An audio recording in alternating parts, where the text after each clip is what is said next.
نخواست از پرتوکی بنویسم. من حتی نویشی من خلاص کرد پرتوکی. من دور فرق کرد که از ترکی نزانم.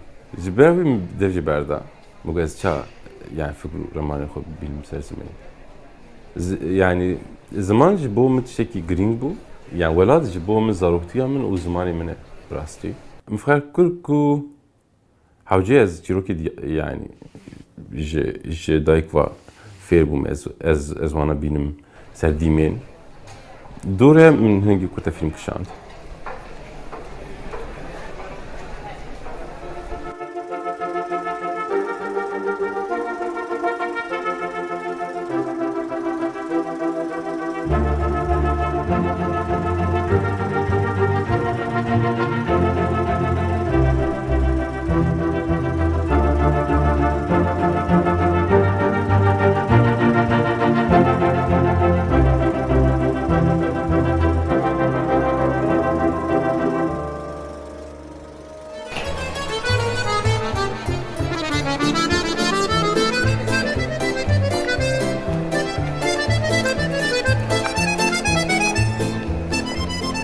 در هنری جوان و سرکفتی فرید قرهان دی هفته میوانه برنامه امه. قرهان سال 2005 به فیلم کرد دست به قریره خویا سینمایی کریه. او به یکم فیلم خویا دریش در بویناش بهشته جگلک فستیوالان خلات ورگرتیه. نهاش بو فیلم خویا نو مرنا حسبین رش آماده کاریه دکه. لسر فیلماویا نو و سرانجاماویا سینمایی مه پیوینک پیکانی. فرید قرهان سال 1983 لباکور کردستان لموشه هاتی دنیای. سال 2005 بناوی فوتوفوبی و آنالوگ دو کرت فیلم چیکر و دست به قریره خویا سینمایی کرد. پاشه جی سال 2006 کرت فیلمکی دن چیکر بناوی برجوازی خوارنک و پشتیوی. سال 2010 کرت فیلم خویا چارم بریا توفانه چیکر. و دیاری گیانا کچکا کرد جیلان اونقل کرد. کو او جیوه هیامه جعلی دولتا ترکیه و هاتبو قتل کرن. به وی فیلمه ناوه فرید قرهان جیهانا سینمایی ده بلاو بو. بریا توفانه بشداری گلک فستیوالین نتوی و ناو دولتی بو. و جهنه کانجی خلات ورگرد. زبانیه قیزا زبانیه. هاتیه ده بیجه نظام و اجازه بنویس نظام چه بکن؟ یو کچک هاتیه وی عمریه می چه بشن نمیته بی؟ سبی دسپه می بنمیر بلهره. خونا و صف کرت فیلم فرید قرهانیا پنجان ده سال 2011 ده تمام بو. دوی پروسه کرت فیلمان ده فرید قرهان جبو تلویزیونان چند برنامه چیکرین ده فیلمان ده وک در هنری آلیکار خبتی و سناریستی کرد. Hayırdır gazeteci mi olacaksın? به وی آوایی ده گلک وارین جیاواز ای سینمایی ده تبلیغ باتان بو. يعني وقت ذاتم زانينجي لإسطنبولي از بيجم غورهم يبوكو من هنجي هوالا من دبر سينماي ليو شغي ديمكي او بو يعني بريمتن بو وما سينماكي ديت بو سينماكي او بيكساف او جي فيلمي تاركوسكي نشان دادن من چند كسابر ور و تو كسي دينه ده هاتن و وك göre ve gere از مني her hafta مني بيچي اور باشه من همون فیلمی ویام چند جاره تماشا کرد و وسا وک حسی کی وک باندورا تارکوسکی سر من چه بوله وک از بیشم سینماگری يعني تنه يعني çünkü من حياة خدا حتى 21 سالی من شو سینما من لسینما ده من فیلم تماشا نکردم میچونه کی ل işte kurstaki من فیره سینمایی بوم و کرد فیلمی منی اوی اول gelkin ne baş bu. Vak ez bejim distopya min dikşand. Vak bilim kurgu. U paşe mides be roşi bükür. Ev yani ev yani ya fikre ki baş bu liser xwarin mego em bername ki çekin. Le bername liser arkeolojiya ez bejim yani kültüra xwarin li Kurdistanê. Me hem yani خوارن چی بیا؟ همچی می دیروکاوی می فیر بیا. فرید قرهان ده کرت فیلم خواه بریا توفانه و خونا اوسف ده لگل پاشخانه پولیتیک جهد ده موتیفین دینی و میتولوژیک جی. Biva filmê xwe qerehan trajediya Kurdan a hezar salî li gel metnên dînî û mitolojîk jî dixwîne û meselê bi van metnan nîşan dide. û her wiha çerçeweyeke cuda xêstike ji bo bingeha problemê. Yani ya bandora olê li ser jiyana min gelekî mezin e û ez zaroktiya xwe da wexta ez bêjim ez çûm yatilî oxul ez nava medreseyê da bûm paşê min dev jî berda. Lê ez yani wek hûn jî zanin ez koka xwe bisilmanim û ji diya xwe bavê xwe bisilmanim. Lê ew gelkî li dilê min da yani problem çêkirin. Yani ez bêjim yani problemini zêdetir ne bir siyasiye ya zêdetir bir oliye. Yani ol eva ez bêjim 3000 sal e li Kurdistanê da hemû politika û hemû jiyan yani dor pêşkiriye û wisa dîzayn dike. Mitoloji jî ev jî ji hevalatê. Wexta ez hatim pola yekemîn û ceme ez bêjim yani qura bigere te 2 sala te tenê te işte mitoloji te bixwenda. Ferîd Qerehan bi kurtefîlmê xwe ne tenê dikeve pey çîrokên xwedî paşxaneyeke polîtîk, her wiha ji aliyê nîşandayînê ve jî li pey terzeke xwesere. Tevî bêderfetî û kemasiyên teknîkî di çêkirina beriya tofanê û xewna Ûsif de ji karanîna qemereyê heta dîzayna deng ji ronahiyê heta hinandina çîrokê hewl dide ku estetîkeke xurt a sînematografiyê biafirîne. Min wî çaxê min fikirî min got gere her tişt hêdî be. Lê piştî ew ê ez bêjim piştî beriya tofanê min fehm kir ku wek fikrekî oryantalîst wexta ku yani rojhila temaşe dikin ji rojavayê hewceyek ku qemera te gelekî yawaş be û tu hingî fexîra nîşan bidî dûre min yani tamamen min stîla xwe guheran wek xewna Ûsif wek derbûne ji bu hiştê yani ana jiyana Kurda zaf dînamîk e û tu cî xwe da nasênin û ez bêjim hem siyasî hem ekonomîk hem jî li ser çandê û zev hereket heye û hewceyê ku qemera me jî wek ez bêjim wek şahîdekî li ser pişta wan be.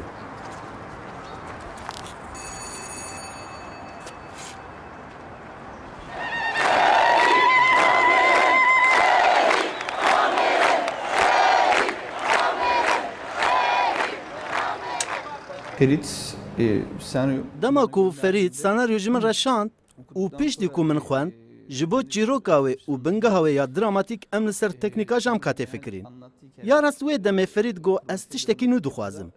Lewma jî me fikreke wisa da ber xwe. Di vî karî de ez li ser dîmenan dixebitim û li gorî teknîka cam katê me sekansên film li gor wê dîzayn kir.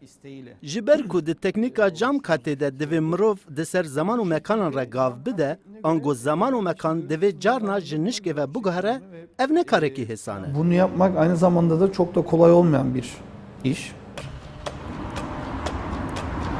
هم وان هم چیت کرد هم کرمان چی لگاوت قدم نکردن من دریاوارش در باز کردم یعنی مختار مرف کدا آوی حال چوگی حال ناوی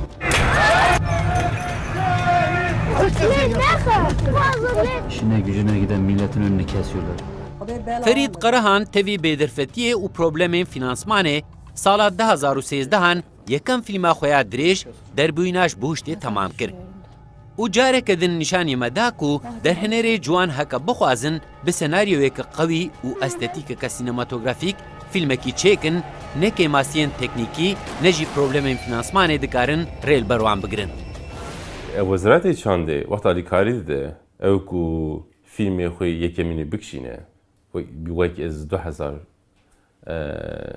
ez lî rastandim ew ez bîjim sedû yani sedû heftê û heştê diçe vêdî û tiştê wisa yani tenê dibêje tu dikarî tikevî binê deyîn û tu bi can û bi rih û tu tê dikevî karî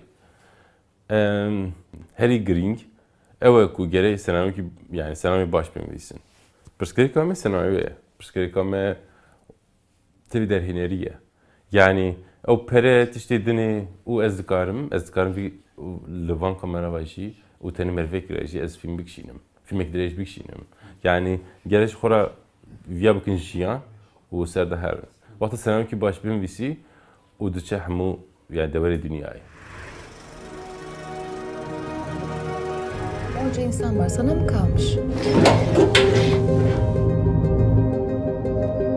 فرید قرهان به یکم فیلم خویا درێژ دەربوویناش بهشتێ di pêncehemîn Festîvala Antalyayê de cih girt, fîlma herî baş, aktrîsa alîkara herî baş û xelata taybet a jûriyê bi giştî ji pêşbaziyên vê festîvalê sê xelatên giring wergirt. Derbûyîna ji bihiştê him çîroka xweya balkeş, him bi qesta xweya xurt ji aliyê bîneran ve jî ji aliyê rexnegirên sînemayê ve jî gelek hat ecbandin. من filmi kışan o perim hamu kadiya bu kadar 400 milyar falan değil mi ne bu yani şey kusa bu yani. O paşe meçhu min hingi belgesel kışan o hingi işte reklam kışan min peri hedefi min işte deni kudu da bu min montaj iciktir. Min montaja kadar sala evvel 2012 da yakin o wana jimi filmi xwastin gotin te film kışan diye u cejmer bişine. من فیلم شانج وارا لی فیلم نقدیا بو یا بین مونتاژ و دنگوی و رنگوی وانا او نکرنی فیلمی ندام پیشی فستیوالی میش کو سرچه واسه سرا باشه ل yani uçağı jî xemne usul li festivala digeriya min jî li fasê min jî çêkirek dît wek ez bêjim yani şehrîkî prodüksiyonê be mir gu ez işte yani işte montaj vanekî baş bûn İtalya meçhu montajı merdis akır. Le ezbejim sedu yani sedi ezbejim nodu ne hem montajı mı bu disa. Disa aynı film bu. Usarak denici disa xwastin filmi. Bir filmi şanjı var. Vicari hildan o xerat heri baştandı.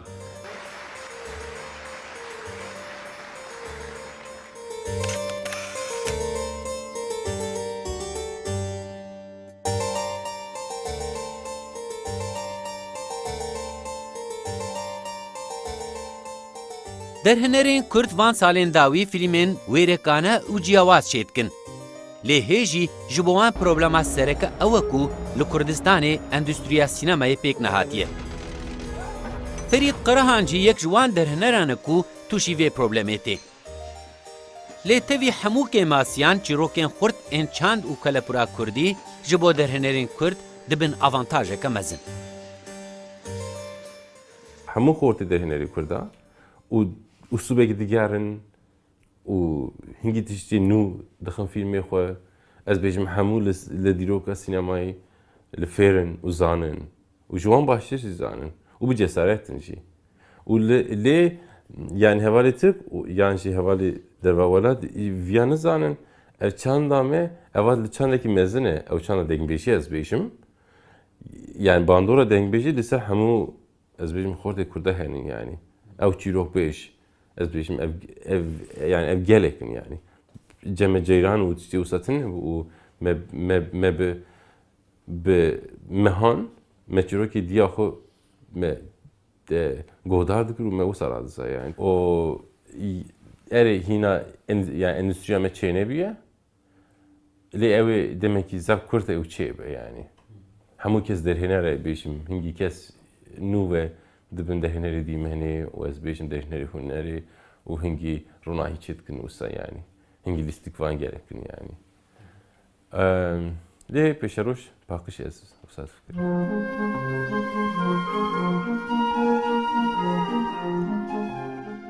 Ferit hakkında hani benim بیا من نەڕاستە کو ئەز لەسەر فەرید تشتێکی بێژم ئان ڕەخنەیەکی لوی بکەم ji ber ku Ferîd êdî derhênerekî naskiriye û dî sînemayê de xwedayê îspatkirin hem bi kurtefîlmên xwe deng da hem jî yekem fîlmê wî yê dirêj derbûyîna ji bihiştê ji Festîvala Antalyayê xelata fîlma herî baş wergir ji ber wê jî êdî Ferîd derhênerekî xwedî xelat û di vî karî de navê xwedayê qebûl kirin bi sponsoriya şarederiya Beşiktaşê me bi seanseke taybet li Lewentê fîlma derbûyîna ji bihiştê da temaşekirin. Paşê di 11 seansan de dîsa hat temaşekirin û hema bêje hemû seansên wê jî tijî bûn. Bertek û rexneyên bînerên wê de rê balkêş bûn. Ji ber ku bi rêya sînemaya Kurdî, çîrokên Kurdan, serpêhatiyên wan, êş û elemên Kurdan cara pêşî bihîstin û temaşekirin. Ji me re wiha gotin. Me bi salan ev tiş nedîtin. Helal bejwere. Karên bi vî rengî bidomînin. Tepkilerle de karşılaştık. Gulistan Acet bi fîlma derbûyîna ji bihiştê bi aktrîstiya xwe ya Zelal û Xurt ji Festîvala Antalyayê xelata aktrîsa alîkar a herî baş wergirt. û ew bi xwe jî derhunerê kurtefîlman e. Dema ji bo fîlma derbûyîna ji bihiştê rêya wê û Ferîd Qerihan rastî heftê careke din ji hev venaqetin. Yani vaqta uya yani vecbart ew ne hevjina min bû birastî. Yani ew ne yani me bi filmê ve me hevdû nas kir û tekîliya me paşê bû yani paşê çû eva 4 sal bi hev rane.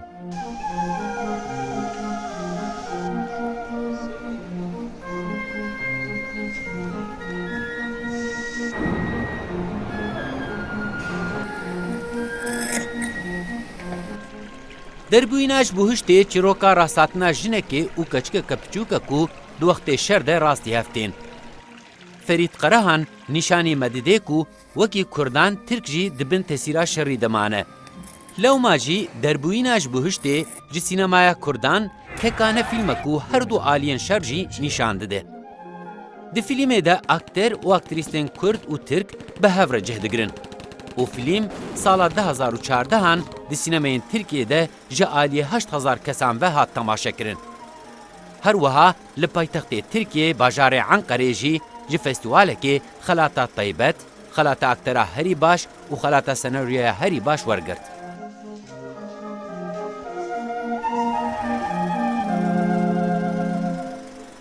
Wexta min senaryo nivîst û dîmenekî li berçavê me hebû. Ew dîmen ku zarokekî û jinekî Tirk û zarokekî Kurd û bi cem hevdû re wek ez bêjim teyet yani derbas dibûn. Wek jiyana wan jî bi teyet derbas dibe. Nava filmê da jî wisa bû birastî. Yani ez wisa bawerim ku film çêkirin wek tiştekî dîzayn bikî.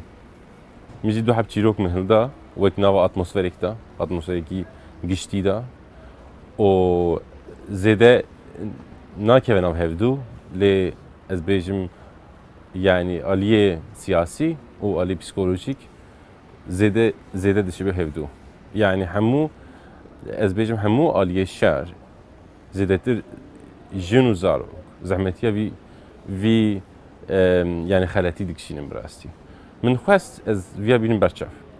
Ez wek ez bêjim gözlemciyekî min yani min êrina xwe ser malbatekî Tirk û malbatekî Kurd û taybetî keşkekî Tirk û keşkekî Kurd çi dijîn wexta ji ez bêjim ji nava malbata wan de hingî kes mirin û çûn cîkî û çûn yani nava şer de yani. Sînemayê me da ez bêjim sînema yani işte Kurdî da êşê aliyê dinê ez bêjim êşê Tirka zêde nayînin berçav. Ew zev karikatûre yani. Ez mesela ez bêjim zêdetir polîs û esker wek sentimental û dînin berçav lê ez wisa nafikirim. Kureta şerefa binemala me eşkandî. Yedî kesib ki çam razî nabin. Bêjanu em çi bikin? Çora çi ye? Rast e ku gelê Kurd zêde eleqeyê nîşanî sînemeyê nade. Hejmara bînerên fîlmên Kurdî jî vê yekê dipeyîtîne. Gelek sedemên vê hene helbet. Lê derdê serekê derhenerên Kurd ew e ku li Kurdistanê endüstriya sînemayê pêk nehatiye. Me nikare bêje ez bêjim 20,000 temaşevanê sînemayê Kurdî heye. Tu nikarî li Kurda temaşe bikî û têkevî yani binê zehmetikî giran û filmekî çê bikî. Yani ez bawerim ku gelekî kes henin dixwazin filmê tirseyî çê bikin. Wek ez bêjim western jî çê bikin, wek tiştê din jî çê bikin. Berê her tiştî ev film nîşandan li sînemayê ev tekelekî mezin e. 180 û not li destê du kesan û sê kesan da ye. Li taybetî destê ev bazarê mezin da ye. û tu nikarî filmê xwe têxî wira ji ber ku ew ê diçin sînemayê هنگی yani rev şu an başı yani Kurd zedetir li gunda yani li bajari kevnare dişi. Türkler iyi film yapıyorlar. Kurd filmên baş çê dikin. Çîrokên wan orijinalin. Heta niha me ev çîrok nedîtine û nebihîstine. Lewma jî senaryoyên filmên Kurdan gelek balkêşin. Ji ber wê jî derhênerên Kurd ne bi piştgirî û hewldanên taybet lê bi ked û xwêdana eniya xwe di festîvalan de û pêşbaziyan de cih digirin. Bu yarışmalara giriyorlar. Hikayelerimiz güçlü. Çîrokên me xurtin. Lê dema em çîrokên xwe dibêjin, divê em tiştekî nû jî derxin holê. Ji ber ku sînema 118 salî ye. Tiştê nû ew e ku mirov xwe ji wê vegotin û nîşandayîna klasîk xilas bike û bi karanîna kamerayê jî biguherîne. Biya min divê mirov li üslûb û zimanekî cuda bigere. Taraftar. Ferit Qarahan senaryoya filma xwe mirna hespên reş xilas kir û wê dimehên dawî yên sala 2016 de dest bi keşanê bike. Bi vê çîroka xwe ji festîwalên wekî Carûselam, Antalya, Selanik û Montpellier xelata pêşvebirina senaryoyê wergirt. Her wiha di festîwalan navdar Berlînalê de derhênerên ciwan her sal ji bo beşa Berlînalê Talents tên hilbijartin. û vê salê Ferit Qarahan jî yek ji wan derhênerên ciwan bû. Çîrok besa yani nişande ku çağ Kurd, Türk û Ermenî û ez bêjim nefretê ava kirine bi hevra.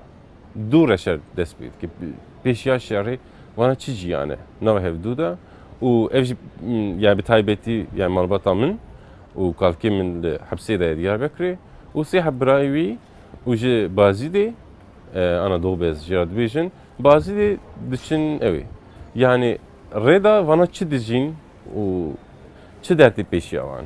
Em zêdetir ev nefreta gel yani em nefreta gela dibûn zaten piştî wî qetiyamekî mezin çê dibe şer diqewime qetiyam şer Kurda jî çê dibe wisa yani her tiştê me li girîdaya şerê yekemîn e.